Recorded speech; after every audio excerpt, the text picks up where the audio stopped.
obo bujozi humiliation kakana nti no abasajja katubatulire owebbango botamwatulira tetwebika bakonye namboze yayita muhozi local njekolo mulebe wafi mutwali nga talinya yavuma ku muhozi tajja kulinyayo saagala kwemanyeza bya bulungi bye what does it do to me humiliating me bolabe yali vice continue humiliating mundekine status come from a powerful family tamuni yanga momaziga Kyagulanyi yalagidde Mpuuga deke bali joguli yo government yene enya ku bantu taina systematic enya ku buli muntu ne munyalako buli akikoledde ne munyamu 500 million animasked you who has been unmasked and Mpuuga has been kubanga bano bamachala Kochi 13 tonyeza 3 radio 4 ensonso by now mwali badde muyina omusajja ayina amaka kubanga mwe problem ya mwoba kanzo oba kiki ninga n'abaana bazanya mu lujja ku myaka isoba mu nkaaga twaliraze omusajja asajja kudde ne mukazi we nga batudde kati mwe problem ye bwana monument eyo anti ekanzo wanajambala but all diplomacy abantu bonna babeere ebweru ne baba baddusi they dress in a council nebo oli kibagamba wano president bwatuba tuli ebweru ayogera mu Luganda ebweru wegwanga ayogera nani anti language bali gye batategeera baba ayogera nammwe aba mu Luganda nakugamba nti akasajja gamutwala mu banka nga tegatwalayo bbaluwa akwali wagidoso wagidoso wamutunyonyola mwe mbisajja mwe oli omusajja kutumalira obudde banka ye ngagganye emirundi 10 ebbaluwa njagala wano bwekyago baka nedde si Kampala wano ninkolaba bwegadduka wagidoso ne muliira bagenderawo kubanga oli omusajja yawanika epeeni ye balina accent mu China gwe tolaba bino ebyabayindi akitegeeza tebikyaliyo mutwale abaana basome nze nabagamba tinze kasanategeera nti ebigezo bwe bifuluma temuba abaana waabwe tewali wali venue abaabwe tebaliwo wano nanga abange balinga mukka mubi omukka omubi bw'ogufuuwa ogunuusa gukugoberera naffe tubagenderako abaffe katukube ebiraka mu mpale abaana bagende bwe basoma abaabwe we bali wano ebigezo we bijja bajuze ebyeducation byonna babijinze ne babyonoona okay buli mwaka buli tamu niyo curriculum niyo baagala kutunda bitabo okay well nenkugamba tulina ekizibu kya mbadde nkunyumiza nenkugamba yes nti kale era bwe nayise mu luguudo olulala nze nakyendaba mu ba VIP abo tebamanyi emmotoka tebamanyi kibaddewo asigalamu ng'atudde nze navudde mu mmotoka nentambula about 1 mile okutegeera kiki ekibulookinza oluguudo myself if you ask people myself basigala batuddemu alinga babagiramu nkugambye lwaki mbeeramu oba bomu gunkwatiremu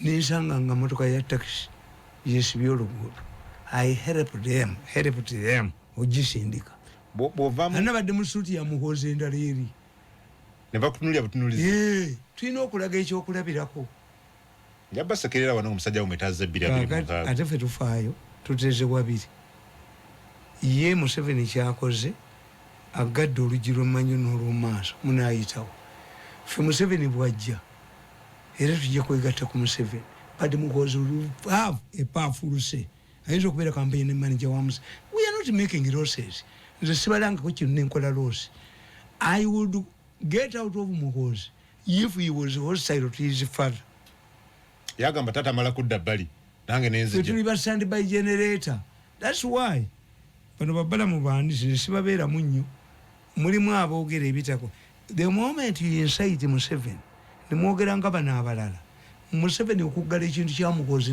n'atemya alwawo ye bala muliaga nti ono yaddako mwa MUSEVENI ng'akoze eki ng'awumudde tuli ba standby generator tuzira kugira vacuum ne waliwo aboogera as if it is a campaign amasanze ganaba gakyaliko 236 231 amasanyalaze n'amaanyi g'ayina that figure president wa Kenya Kenyatta yali ayina emyaka 76 Reagan mu America yali alina emyaka 7.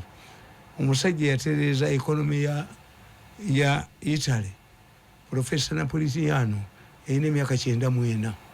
Denge yatereeza economy ya China erina emyaka 84. Then mu papier gundi ani wade erina emyaka 84. Then mu papier because ense kyamusekati buli magamba jeno M2 mwagala fe tuli nze ndi wa standby generator ate ndi mwogezi mulungi nnyo kadaala mmala kumanya nkubani baba n'aba position mbamalawo naye wano nkyakibaza tonda bakulale nze ndi ndi gundi ewa MUSEVENI ogenda ewa Muhoozi ogenda era gundi namyalo mukwano gwange nnyo agaba jeje tuva ku main ngagwe mwogezi wa MK1. Yes, at are we fighting each other?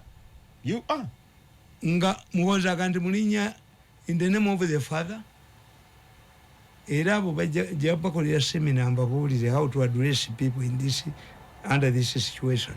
Once you become a hostile person to Museveni or becoming forceful to Museveni ajja kwefundikira ngabe nabagandi mukubye Muhoozi ajja kwefundikira kwenywerezaayo omwana agenda okwebaka mumukwata bulungi nnyo ne mukola ki nojjayo omukono mpola ye mukulembeze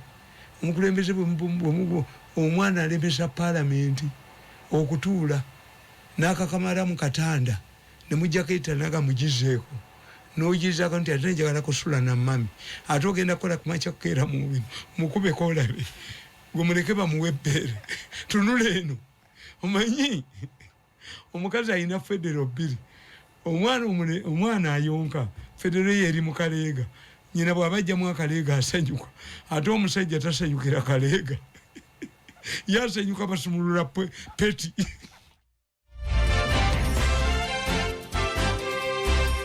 kuchikome musatu tanyeza usatu radio 4 ensonso zinze Adam Kongo media consultant Joseph TAMALE omanyi a good mass communicator must punctuate abantu tebebaka baba goberera you punctuate your speech. Okay, abantu bampadde bwekikwa munyiso kimanyi bwe namaze okusindika motoka neva mukube yadde teyina mafuta etugisindika nedde ebbali ba VIP bali muki baba bakajjadde omuliro gukwatira mu get out basirikale ate be bagenda to find mino amusijute conscious avam mwana nge bintu kye bibeeredde nalabye abakazi 4 baadde 6 nga balina obwana naye nga abaana abo nembala zimayirongezi tewali motoka egenda kubatwala takisi mwe babadde ngisindise teyina mafuta nabagaye mujje twenyege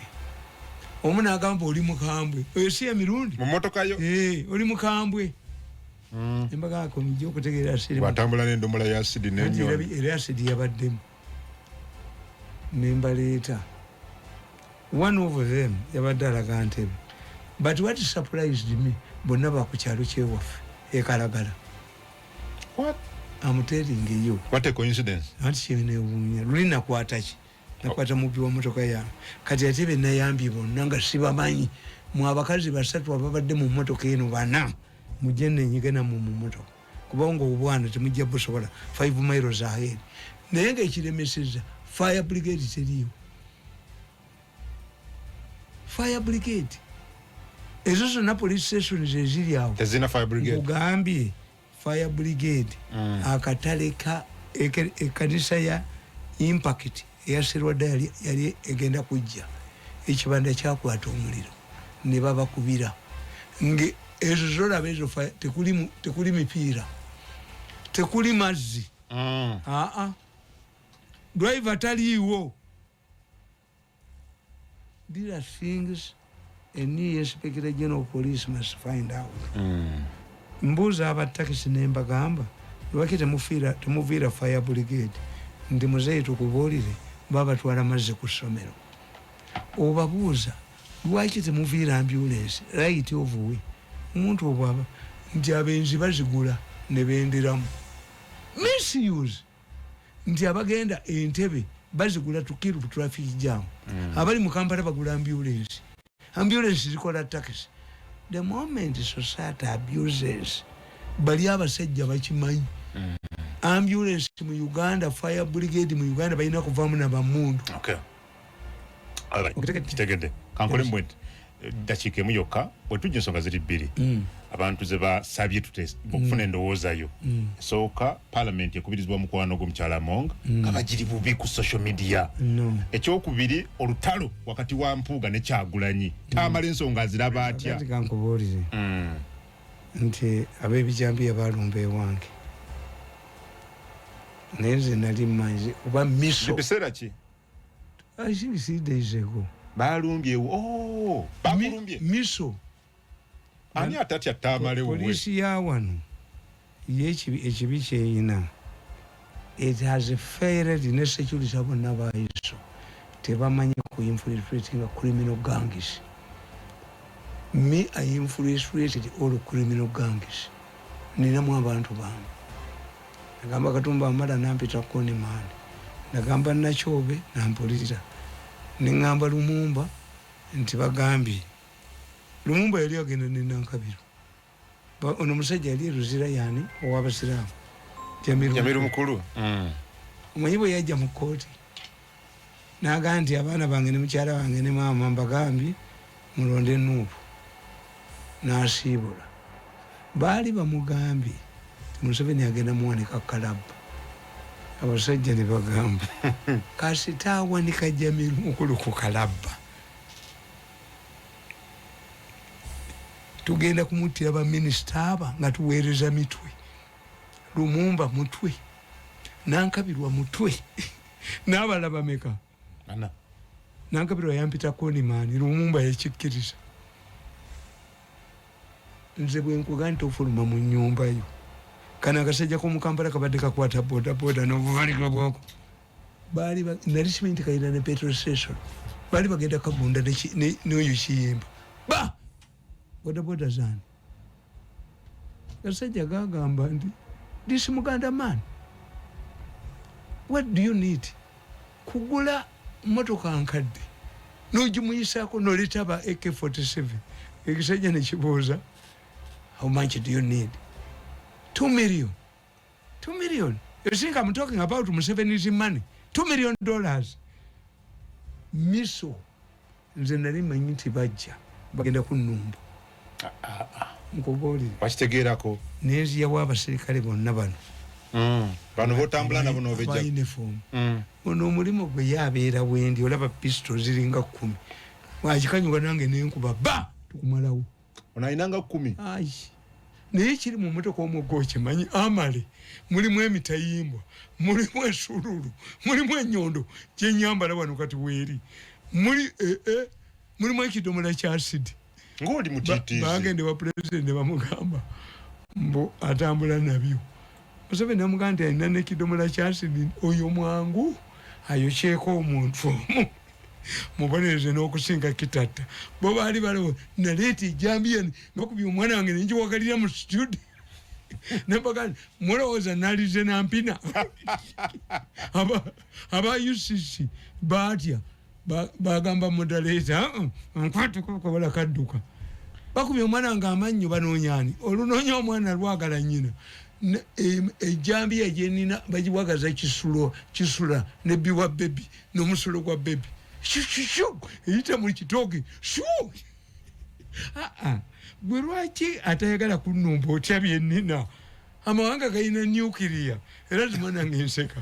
Kakati ngaka kati gundi yafa erifu 3 yafa mutabani we erifu 2 ayina nde ku bweti naye akumalawo mbu atomic gundi association z'abazungu mbeewunya ono sa atomiki. Omusajja ateeka olugogo wano bwati n'akulaba. Omusajja ameze ekijanjalo n'akulaga mu bbafu n'afumitamu akaso n'ofa. Weewunya abazungu. Abazungu mbeewunya bwa atomic association. Bano bayina ndeku ze bakubya abantu. N'owendeku naye atomic. Byabasajja bayina n'owendeku. Nakati mbalaba mu meeting batudde. N'owendeku naye mubalira mwalina atomic. Anedda. Sajja abeera nandeku atomic. Bino bya kinnansi. Era ino sapolo ogiraba. Manye ennaku zino mugenda ewa mukwano gwa kati nze kye nabakola kyali kimu. najja w'abasirikale nendeta abasirikale abalala nabajja Wambuga bone bakola nga tewali muntu afuluma seba agasajja kayingira mu nyumba y'amajambiya ga toyina gate uwo gagisala era mwe mbabuulira mujje obuyumba bw'abasirikale ku gate abaana bali bakwata eddala oba kine babayingira nga beebase ne babafuuyira kikalifuumu kaakati amasanyalaze ge basooka okujjako olina okubeera n'ettaala bbiri sisitemu zeezi kati bo bajja na tooki zaabwe amasanyalaze bagajjako I don't know how yes so we bakola newuwo bagajjako nga bayingidde ne bayingirako z'abasirikale mwebali nga gwoliwo olwo ate nze omupita wa because watugamba wano nti gosola bweru biba bige ate n'amaka gamu biba byagala okuyita mu gate mwe byafulumye pa byongera okubamba pa naye abakazi bazibu omukazi yagamba mubate bagende kati singa batte TAMALE nga gwose women baba ate yagamba baleke bali konadi n'abagamba bagende n'abatani bagenda ate bakutte ebijambiya baali muse women are very complicated people no bayina ekisa bayina ekisa nti kati abakuba TAMALE nga gwe basse nze bwe nsanga TAMALE nga bbi ate nze mukuba ensuululu asabuziza family gagenda sebo gagenda neganigina negadduka negagenda mukazi yagaana okugatta gagali konati lwaki tebatwala ku police instead emisana baali bassa abantu okakati ekisigaliddewo bakomewo emmandu ejja bakomewo so wategerako nti bagenda kujja nali mmanyi naku zino mbadde wa Bugingo nnyo Bugingo mukwano gwange nnyo era Bugingo muwandiseeko akatabo reviving the Pentecostal revival laba sapule gye nyambadde abakatoliki babadde baga nti nagenze mu bulokole gwe papa gwe ow'emikisa asagala mu mbobbole nze nina ebyange bwe mba ngende bwa Bugingo tebigenda tebimperekera bayinza obikwatira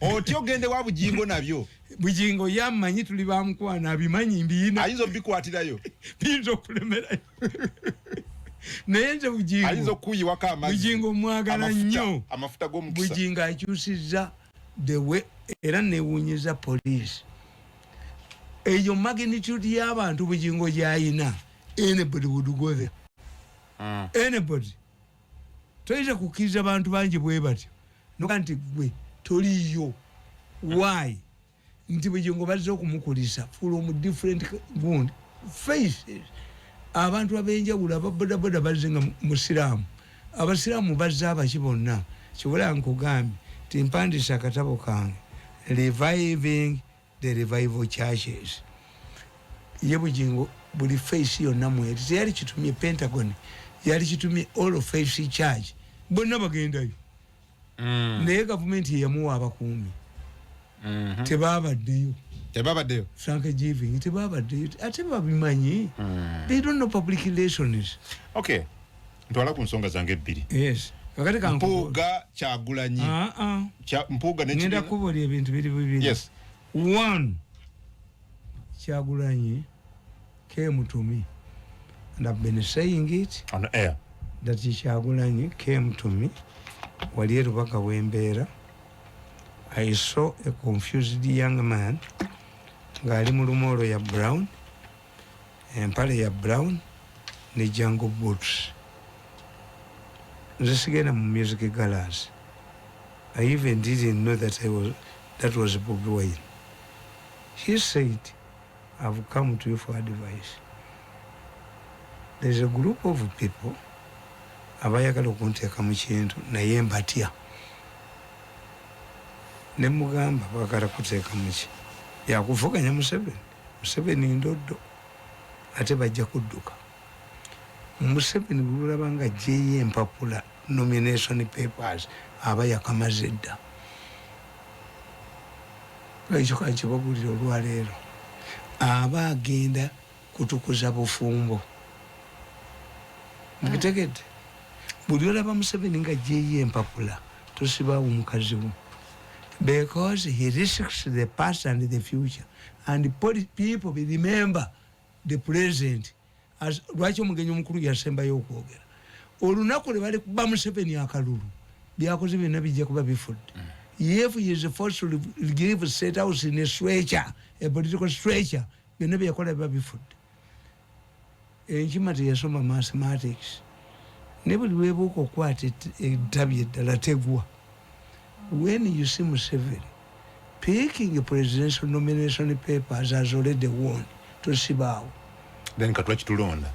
Okulonda. Kutukuza bufumu. Atainanga totana ababigere. Emirambo tujinaza. Eriye mpaka je emirambo mutaka. Nabagandi bana abasajja babagandi coffin ze mujiwako mayinja atera gamutaka. Bazibani bazitwala. Chovala wali wa musajja omu. Yagende wa kapenta. Namulimba nti furniture amuguziza makogani sajja nagulanga loza ndi mahogani hagenda okutuuka eka biwandagala entebe ziwandagala nazizaayo namugamba nti ono teyali mahogani kyali ki babiyita batya bifeefe biki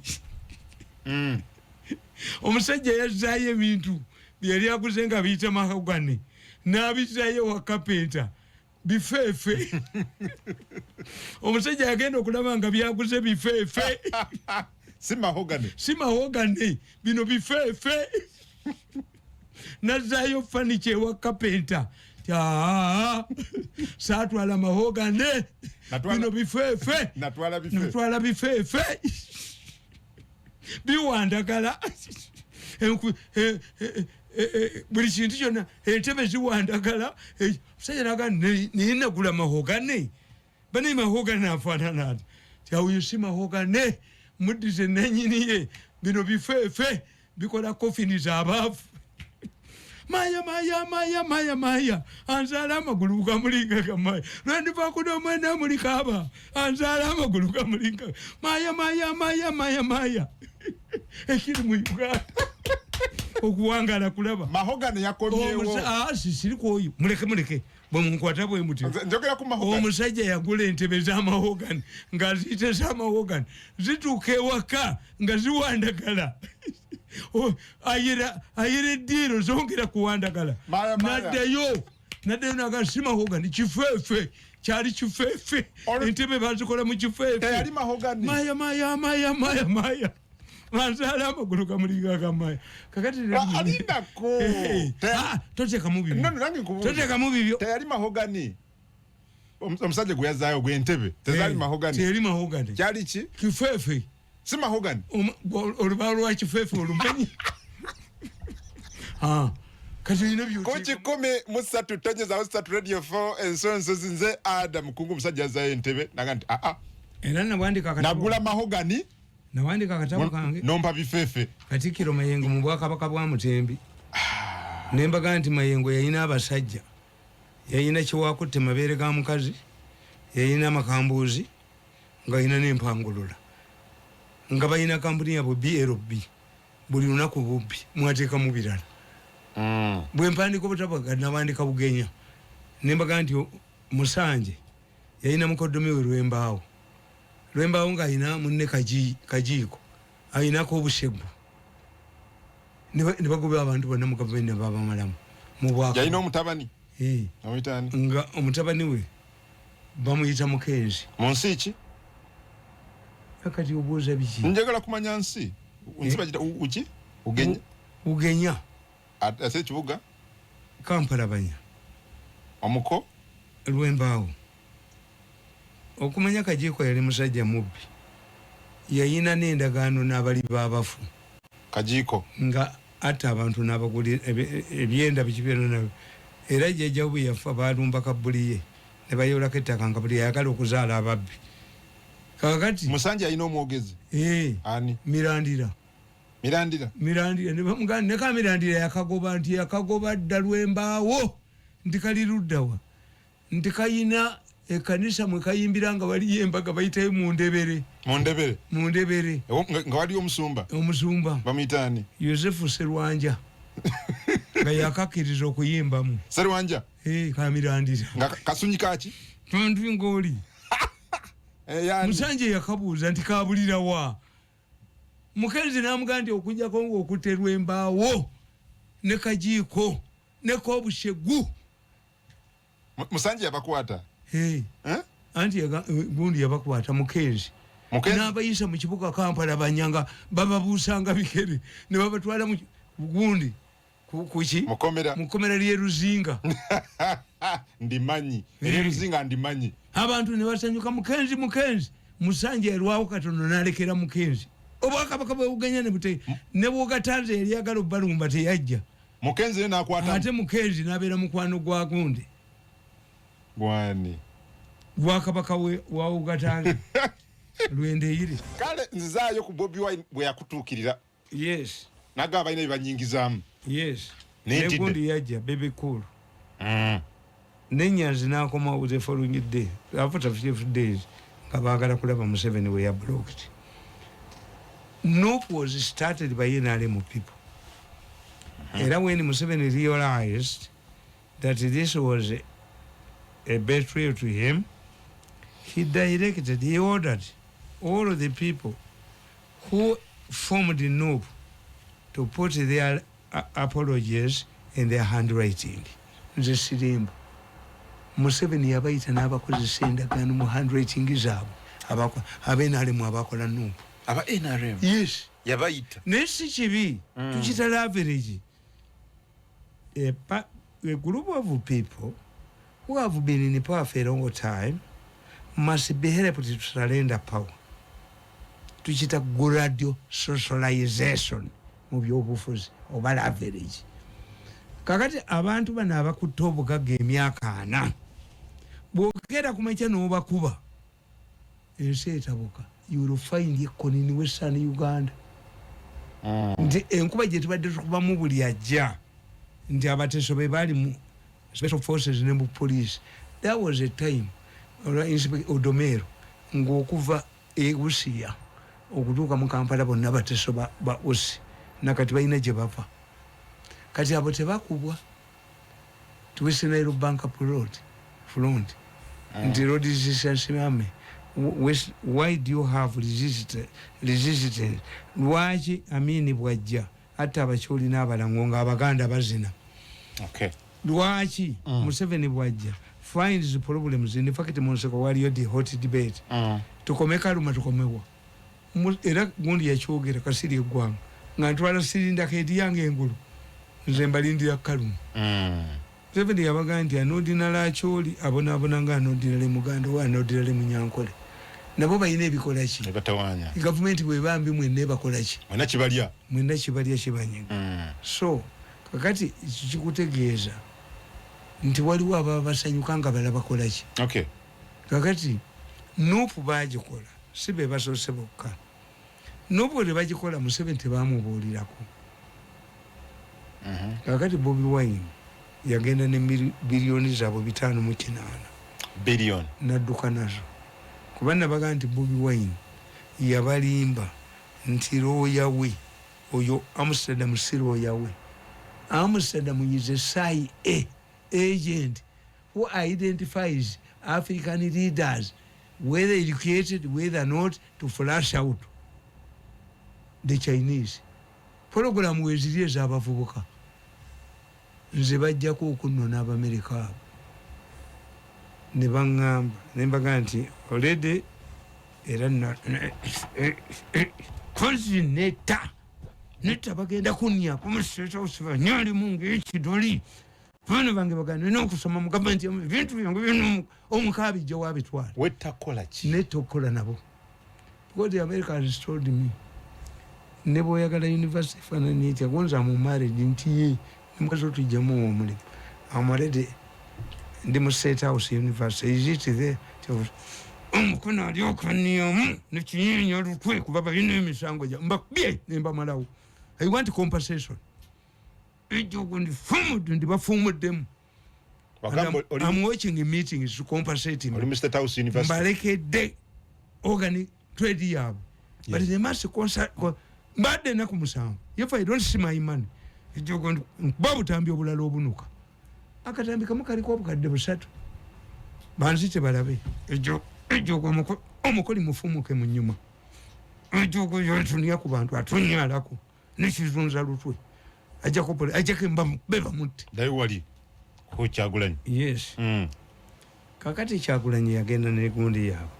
What was the intention of making a Nuupu kyali kibiina ky'NRM transformed it to Nuupu kyali kibiina kyani kya ono omusajja bamuyitani omuzeeyi Kibalama era Kibalama langa me 2 times yankubira esimu nanga nti wamma abavubuka mbawe ekibiina kyange gwe mugezi waffe nimugati atokoze kibiki nawe Kibalama nankubira esimu ekibiina nkibawadde nkiwadde abavubuka kuba Kibalama yali wa UPC kati Kiyonga National Political Commission akola obubiina buno in case the big parties refused to play ball mu referendum as they did naye ate baliita juba naki somanyi mutina ennyumba akayuba kekajja bafuna sente mbitirivu linda kulira kakati Bobi Wine n'abeewaggulako n'adduka era omusajja sente n'atwala omusajja yagamba nti I thought that if Bobi Wine comes up and announces his presidential bid, people will laugh at him. But when I saw Bobi Wine pulling crowds in Arua, I had to hide under my table. Ye yalisa kimanyi ti frustrated group abantu ba Uganda bajja obwesige mu bayigirize si mu Uganda mukka. I can enumerate Sata Zambia alinga Luchamuzi Kazanyirizi eri muserikali wa polisi yasanga oba lieutenant general bana nabaga nti ba lieutenant general mumbuli gye mwali mulwanya entalo mmwe okufuna bwa lieutenant general Zambia yalwanawa muddeyo ku madaala aga wansi oba muwummule Sata nenga pulinga crowds ono premisa wa India Narendra Modi yajja wano ne bamubba yali agala kukola factory ya phosphate ne bamuli enguzi ba 87 ne bangandi abeewammwe basuma batusumye era kyobalaba yali awadde Uganda ekyuma kya kansa ekyuma kya kansa ekiri emulago bakijja mu museum e Romania kikadde bukuku ekyo kituufu mu mitamale bampakaki. I want challenges. Omusajja oyo Kenya yajiwa ekyuma ekibye kya kansa muddukirawa Kenya mugende wano mu kansa olabeka nakabubu kanambiko kaluzunza ndwadde kafudde ndiwulya kaganye okuva mu ministry bali kafumbira mu kasooli ministry ekulemye giveemu nono omuwala agiveemu buli kikataka yonna endwadde mpaka lwenakakuba nekayingiza woofiisi. Okay, dayo wali akade kagenda mu mitamale ali kakati nkubuulira Bobi Wine ajja abeewaggudde kagenze naki esente Bobi Wine bamukuba emigga egitakubwa era ne Bobi Wine bwe yafuna ekibiina ekyo yambuulira muganda wange kumakya saa 12 nsooka nakubira mutaani wange oyo nti ndaba essimu eringa eya Bobi Wine yanjagaza akyale morning ndi mu library yange nfunye ekibiina ky'obufuzi konze bweza tukitandise mangu waliwo ebyatusanze mu maaso eyo konze bweza era namukubira essimu Bobi Wine nemugamba nti mukazi wo ebyuma byange bimulaba mu meeting eri dangerous. Bobi Wine naddamu nankubira essimu nti owange konze owo yennyini. I was talking to Bobi Wine ne bwe yali agenda era Museveni bamugamba nti yo the man has crossed the ring nze njogera n'abantu everybody Bobi Wine nali simu inaako kizibu yali yangoze emani bukemu to ne baby kulu yaji nani kakati what is happening now abatandika Nuupu bajijewo batya abena alimu abatandika Nuupu bajijewo why it was intended to give those who had the money a gradual socialization in case tetufuna hostile regime. What do we do? Get a man who cannot be president but with many MPs. Era kyovolaba Bobi Wine bamukola ebintu bibiri manya babasajja babazi Bobi Wine yazuukiza abantu yete yazuukira atya Does Bobi Wine have any of his relative in parliament? Talinayo. And the experience shows Ben Kafere to go to parliament, DP Sasika. Rukungana Radbi Rasembayo, 64, Radi Tororo. Ben Kanaba, Babasiri Batalingaya, Abalibamuga, Nibagenda Mupis. Quados are not new. Akatoka Inkan Kakudak. Nti politics abadde bwati nesomogere bayakala omudu kako ne bagenda nabanu bava wamawo banamboze baluzunga bakujja segona baluzunga mawo na dipi bloko ya sala negende yes. Namboze lwatode ogondi balu kuruno bakoye namboze yayita muhozi loko njakolo mulebe wafi mutwali nga talinya yavuma ku muhozi tajja kulinyayo nesegona ne agenda ne Mpuuga bona bagenda today asale diro. One, Muhozi has solved the fears of those who have money. If Muhozi comes to power, he'll protect their interests. And two, Muhozi within a very short time has swallowed up the opposition. Era nabagenda Museveni tayinza Ghana Muhozi kutambula. Ataatya mwekerezia omusumba akwatayo faazi omu n'amuwa amaanyi agagoba emizimu. Abalinga passa bujingo bo be bajegobera. Genda kakati Museveni tayinza kugamba nti akwate ku mwana we agane kutambula nga Masaka mukubye ku ttaka jinja agenda mukuba ku ttaka ekinabe Masaka gweja kiwulira abantu bonna nabagandi politics is a perception ekikya confusing abantu kiri eki gundi oyo Namyalo yakoledde Museveni ekisenge waayo omusajja ayinza okudda kubanga kalasa bwala nange confusion yange awo jolina anti nange je nkugambye nti siyinza kukuba nga abanoonya akalulu against opposition. Okay. Nze nga noonya akalulu kamuhozi nina kuba standby generator yazikidde simanyi twina waliwo we endaga nti yazikidde ng'ataagenze katwina Manchester United ne Manchester City meya bonna abawa kuba bonna babe mu Uganda katwina Manchester City ne Manchester United eyamuhozi ne yataatawe Manchester City ne Manchester United Manchester City bwe wangula ekibuga kibuguma Manchester United bwe wangula era yaba omugenyi omukulu kakati bano kyebalemeddwa okutegeera nti the role of NUP under Bobi Wine was temporary. Muhozi has solved the issue that Bobi Wine was supposed to solve. So NUP tekyalina mugaso okusiza ku bagitandika. Muhozi nga yazza n'abagoba emisinde era njagala okubuulira bano abakuba Muhozi baki ojja kusanga uno yakubanga Muhozi atuvuma atagala programu za nga abaganda bakuga nti blood is thicker than water abaluganda bita bwebikubaga nti bikola ki ebyatika nti lwakasiisi ate Museveni yayogera ye yamusonyiwa Sebirumbi yamuoneka kalabba yaga nti lwakasiisi ate yasula ate Museveni yasulanga bwakiteebwa lwakasiisi who could imagine this kakati bw'oba olwana nabo wina kyokola ki kyewerekeramu.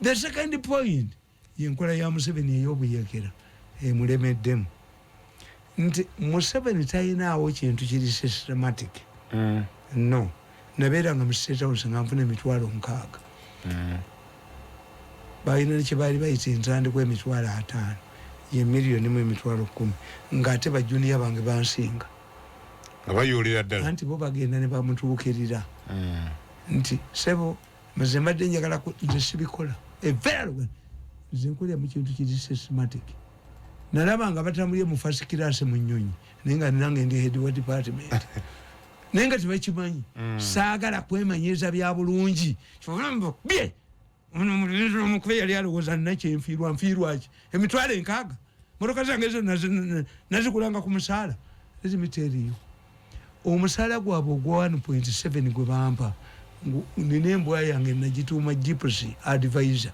njiguliramu magumba gambwa zikole ki ewange 1.7 a month nti advisor owa president humiliating me musala gwe bakuwa ngukula magumba gambwa gypsy advisor.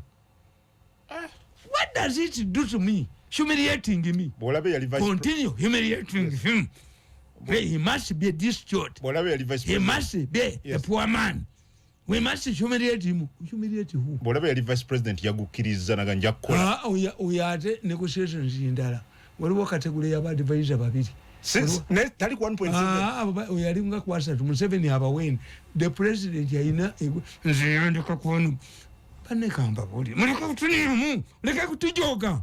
Banyaffe tebazalanga ko bitoli basajja mmwe. Nogera bantu na 1.7 nti bwenfiira wano ne baga nti banne bakola nabo bakwate kesi ye buchaman kusasira mundekiri status come from powerful family tamuniyanga mu mazigamu nedda abasajja katubaatuli kati ejja kusanga ng'ate waliwo junior ino advisor wa MUSEVENI ku nte waabo kadde 10 nze sente za 1.7 oluzigula magumba gambo embo bagita batya gypsy advisor embojo bagulira amagumba nzikolera ki bagita gypsy advisor lerinya lya watuma yes 1.7 oluzijam era bwezifuluma ku account ngula amagumba gembwa is an insult that I get 1.7 a man emugwizi masters degree with my experience, a former spokesperson of the president for 14 years, mutaka kutuniako, mutaka kutuniako, mutaka kujoga bana baba namwe, banyaffe basula bakokolima. Obo bujozi, humiliation. Kaka nanti. No. Abasajja katubaatulire. Owebbango botamwatulira tetwebikka. Basajja bajozi. Mani ku bantu banyalo kabana baba nabo. How can I get 1.7? Because bino bibadde webbanga lyonna. Yes. So humble, come down. Anti nziwambwa. Okay, Ozwambwa, gypsy advisor. Gypsy advisor. Goiji bagulira 1.7. Ndizo sente zompa. Milioni mu mtwalo nsanga. Nga waliwo aba milioni 5. Nga ba advisor. Humiliate him. Humble him. Nze nabatunuulira. Saaka yani ya bintu why it was easy for me to go home. Ndi wange emyaka 10. Naye nga siniriddu tamayinza kunyamu. Okay, good. Dai wali Mpuuga yalagidde rather Kyagulanyi yalagidde Mpuuga Dekebbali. Dakebbali Mpuuga yeremye sijja. Lack of a systematic system yebaletedde obuzibu. How many commissioners of parliament have we had? Do they get the same facilities? When you removed Zaki from being a commissioner, was he given the same facilities you are giving it to Mpuuga? This was person to holder. How? In 2 months? A joguli of government enya ku bantu etaina systematic enya ku buli muntu ne munyalako buli agikoledde ne munyamu asante ya ponda ni mateke okusema kwendogoyi bakuniamu bunia nti man like me can get 1.7 nzikula mu magumba gambo. So if I'm in the same rank ne buchaman then why did I go to school? Muleka kutunyamu muleka kutunyalamu banyaffe basula bakokolima basajja mmwe mujoze enseno mutujoze ne mutuniamu ne mutunyala tetuli bidoli banyaffe tebazalanga zipoti bazala bana ne support sibidoli oganyo okukakana mu mitama yes bujozi no anti kati anti kyenkubulira ekiri mu parliament ekinyiziza abantu. Why should Mpuuga get this money which is Ake did not get? Yep.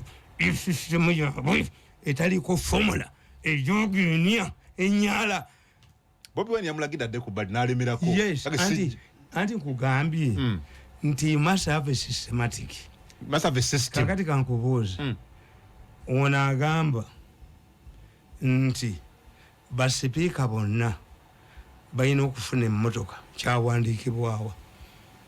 The former speaker, the speaker baliddako. And if you make an equivalent of a speaker by Nkanachi, my job was equivalent to a minister of state. Nti ontwala kuona freedomers. Nti kulira mbwa yeziria mbwa yange yeziria. Ateroze yeyo mwana. Yes, bajozi anti kyenkubulira. Nti lack of a systematic policy yeretedde Mpuuga obuzibu. Why are you treated differently? Are you the first commissioner to retire? Nemotoka ogenze nayo nachi? 500 bitano 500 they have million. Unmasked you. Who has been unmasked? And Mpuuga has been kubanga bano bamakyali. Omuntu yenna ajuga abantu ani akubana babane nabani amu nabanyala munania. Tategeera nti abantu banyiga. So Mpuuga has been unmasked. Era muhozi must change this. So Bobi is right in this case. And the issue is nkubuulira nti tuyina ebintu bingi. Singa obeera ne nga ukola ku mulimu nga wano n'olaba stubborn girl gwe manager takuwulira gwe ofunamu ki naye nga buli omu wabiri wa manager tayanukula buli omu wabiri wa musajja mukulu ofunamu ki tegera nti kama wanga alabika sai power. Okay, yes. Why is it that Mpuuga is getting facilities which is did not get? Kati yachukula bwe bujozi bwabwe kubana abatamanyi tukita humanism tebamuyina mwenda ali ano yo kwenye kwa kujiri kutukumani amunyalamu fe tubatunulya butunulizi nogala babana lwacho na ndire wange zipackage za wanu lwacho nafuna facilities is not rather yes.